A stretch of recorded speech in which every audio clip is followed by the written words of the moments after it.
Hello, you are watching AFP 24/7। I am your host Vivek Yadav. मैंने आपको अलग अलग फील्ड के अलग अलग लोगों से बात करवाई, अलग अलग लोगों से मिलवाया, पर आज मेरे साथ वो मौजूद हैं जो कहीं ना कहीं आवाज़ की दुनिया से ताल्लुकात रखते हैं। अब्बास हैदर अंसारी जी मौजूद है हमारे साथ। सर बहुत बहुत स्वागत है हमारे। थैंक यू विवेक, कैसे हो आप? बहुत अच्छा सर, आप कैसे हैं? बहुत बढ़िया सर। मावा स्टूडियोज में आके कैसा लग रहा है? यार बहुत बढ़िया लग रहा है, मतलब looks like a professional, very professional setup. और मेरे को टीवी वाले दिन याद आ गए ऐसा ग्रीन रूम वगैरह देख के।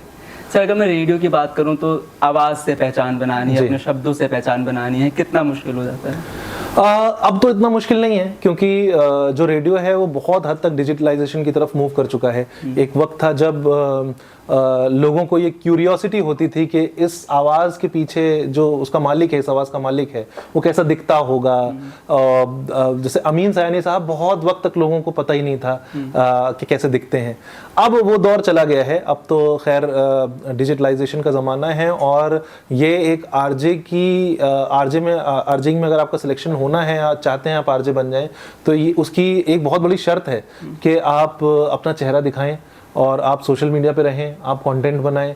तो अब ये इतना मुश्किल नहीं है कि लोगों को सिर्फ आवाज़ से ही आपको करना है, क्योंकि आप आवाज़ के थ्रू ये बोल दोगे कि भाई मेरे को फलाना ट्विटर आईडी पर या इंस्टाग्राम आईडी पर फॉलो कर लो, और लोग एक क्लिक में आपको देख सकते हैं और वो कर सकते हैं और रिलेट कर सकते हैं कि जो आवाज़ हमें सुनाई दे रही है ये किसकी है। तो अब वो चैलेंज नहीं रहा।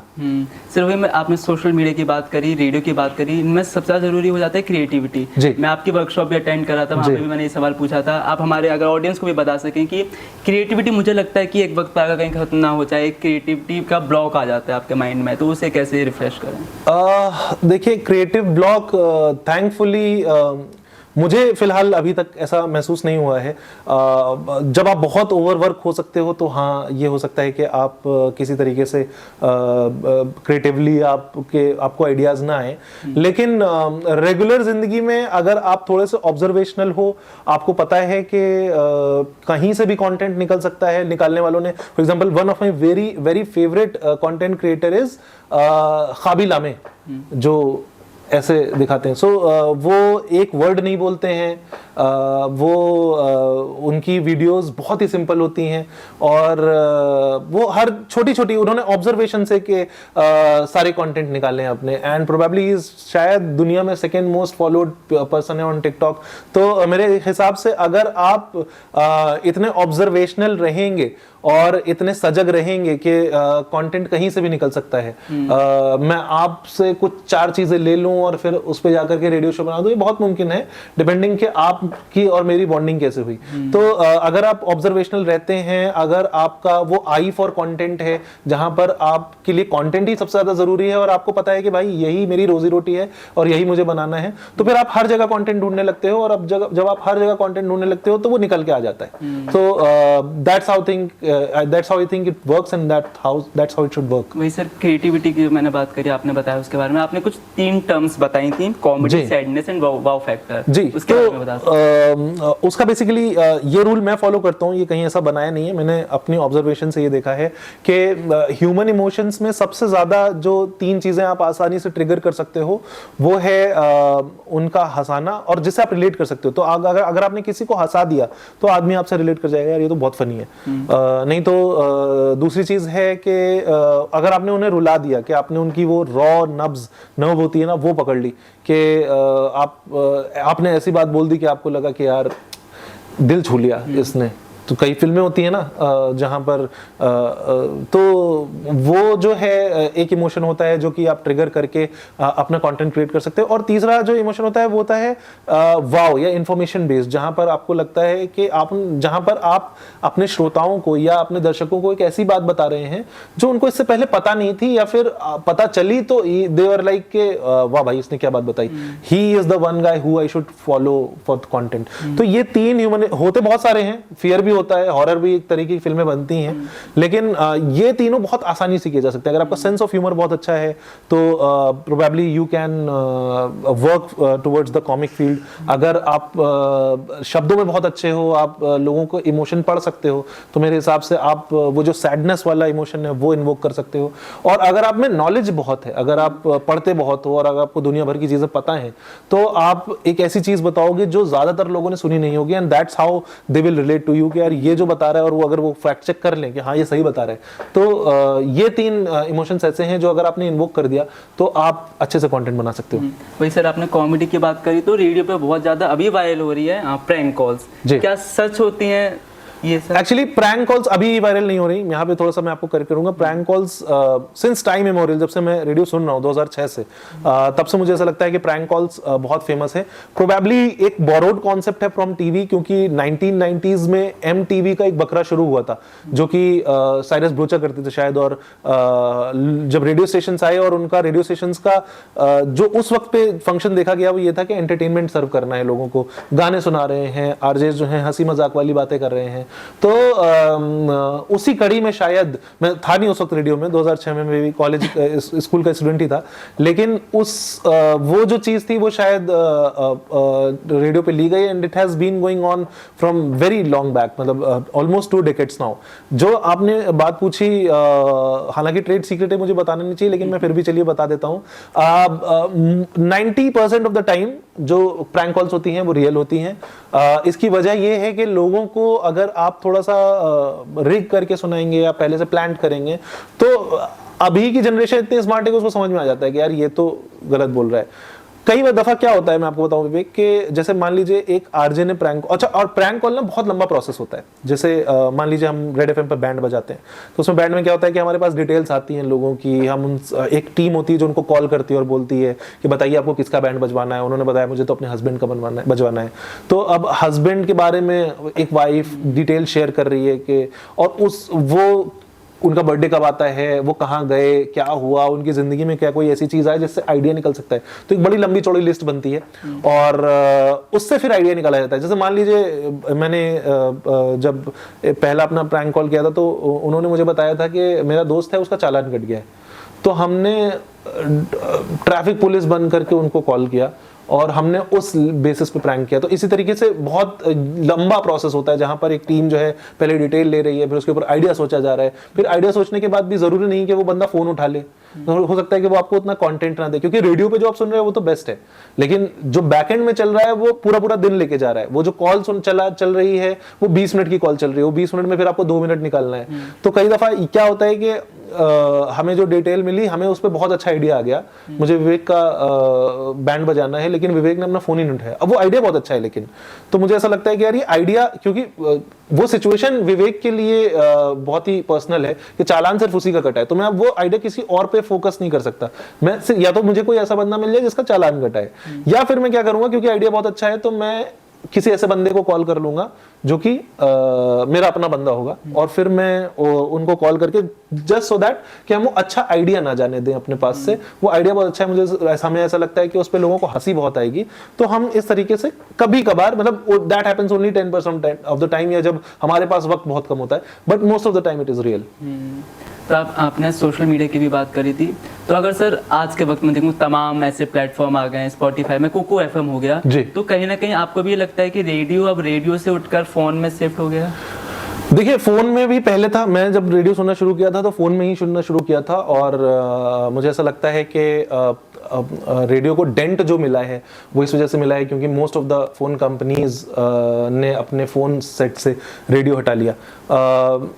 अभी थोड़े दिनों पहले मैंने पिछले साल शायद ये न्यूज़ पढ़ी थी कि द गवर्नमेंट और the information broadcasting ministry is trying कि वो, या उन्होंने एक सर्कुलर जारी किया जहां पे उन्होंने एडवाइस किया है फोन कंपनीज को कि आप अपने फोन में रेडियो वापस लेकर आएं।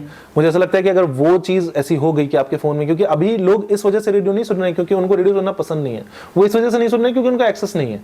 वो तभी सुन पाएंगे या तो एंटीना लेकर के साथ में एक रेडियो सेट ले घूमे, which in this age is a task I would say, और ये मुश्किल हो जाती है। अगर आपके फोन में रेडियो रहेगा तो आपको रेडियो का एक्सेस कभी भी रहेगा। तो फिर मेट्रो में जो लोग अब फोन चलते हुए प्रोबेबली डिजिटल पे शिफ्ट हो गए हैं, वो रेडियो वापस सुनेंगे तो I guess the radio would get its lost glory back. Having said that, radio stations ने अपने आप को इस तरह से मोल्ड भी कर लिया है बिकॉज उन्होंने पॉडकास्ट बनाने शुरू कर दिए हैं। We have a podcast channel, और बहुत सारा कंटेंट जो हमारा होता है वो वेबसाइट और हमारी ऐप पे अपलोड किया जाता है, जो best of the best content होता है। तो जो अगर आपने रेडियो पे मिस कर दिया तो वो आप वहाँ डिजिटलाइजेशन पे, डिजिटल मीडियम से भी सुन सकते हैं। So that's how how I think radio has penetrated the digital market.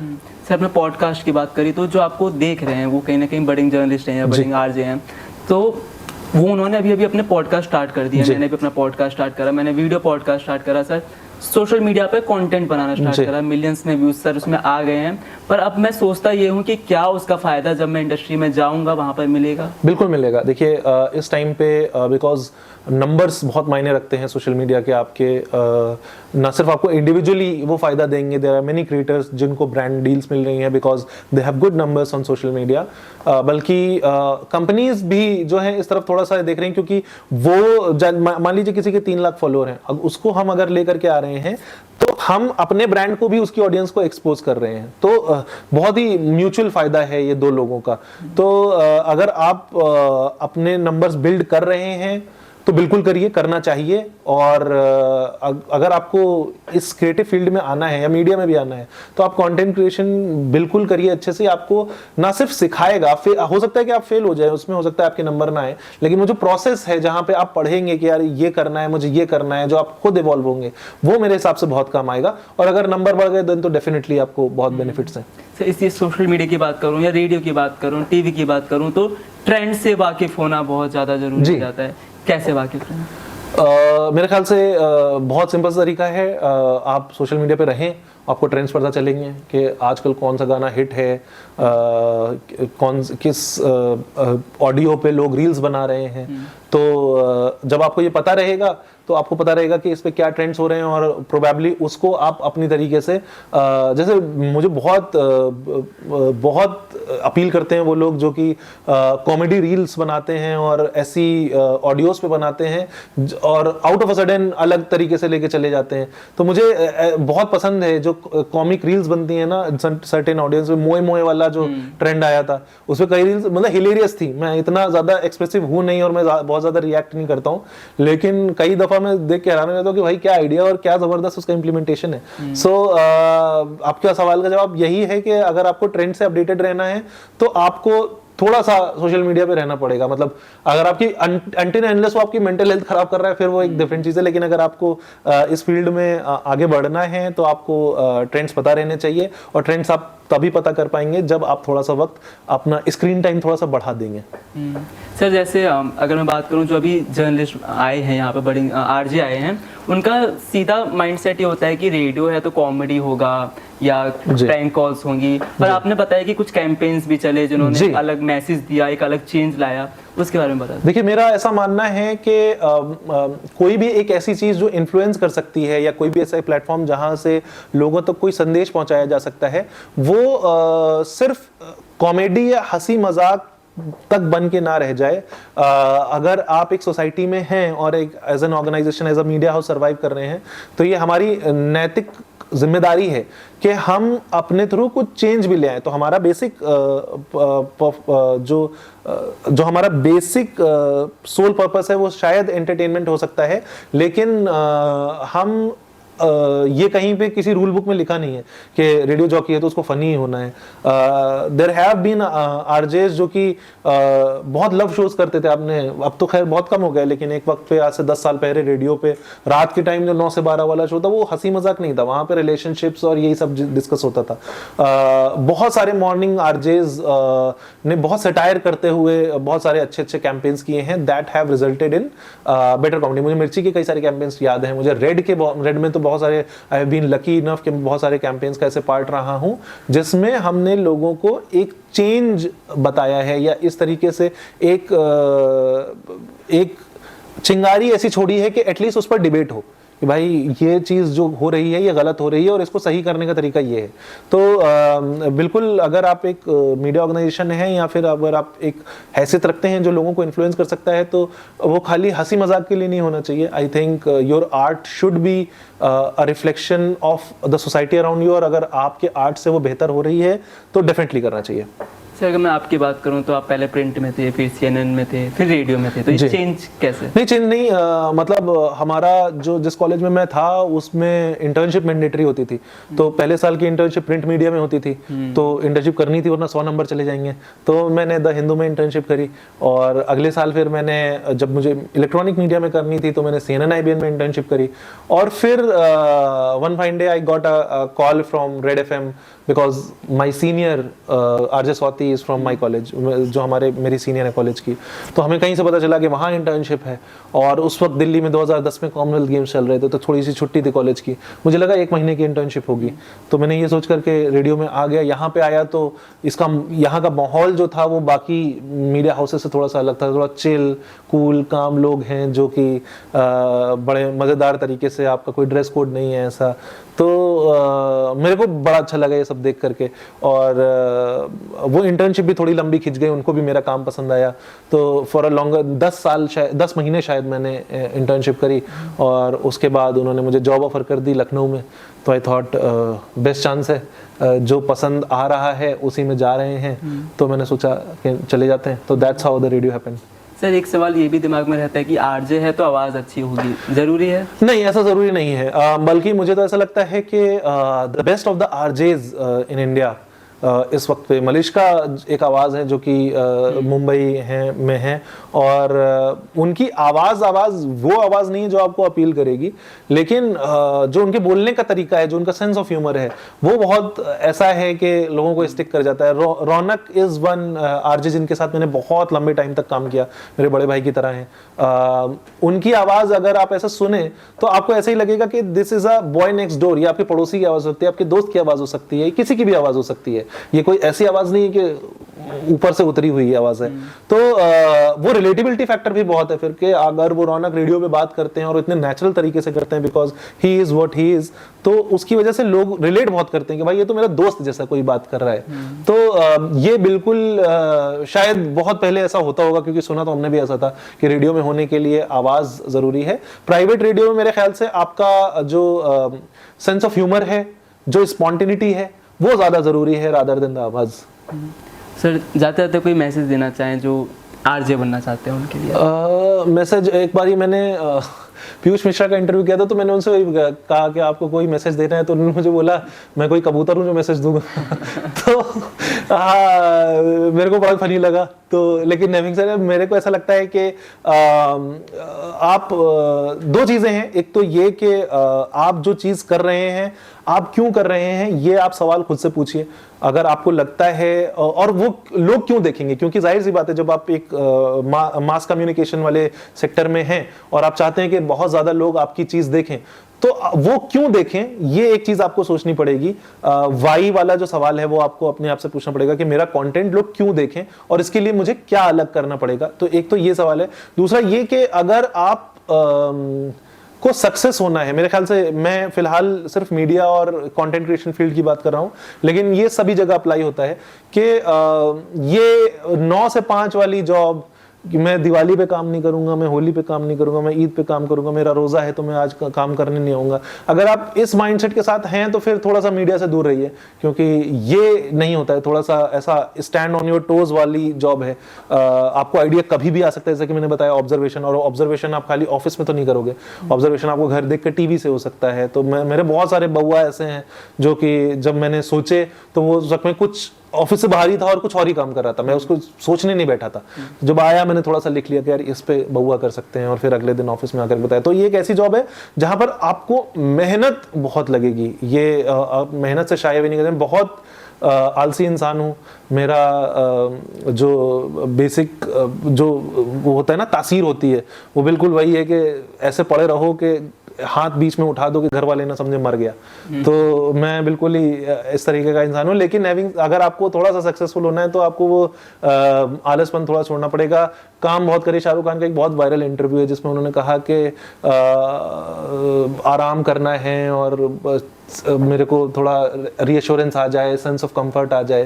तो अगर आपको सक्सेस होना है तो the success lies out of your comfort zone, and for that you have to keep trying new thing, you have to be updated. आपको पढ़ते रहना होगा, आपको सीखते रहना होगा, एंड हेंस आप नई चीज़ों के बारे में पता करिए, आप नई नई लोगों से मिलिए, उनसे सीखिए, जिनसे सीख सकते हैं उनसे सीखिए, because this will not only evolve you as a better professional, as a media professional, but as an individual as well.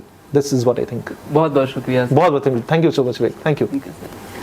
तो आगे और भी मेहमानों से मिल पाऊंगा मैं आपको, जब तक देखते रहिए आप 24/7 नोएडा।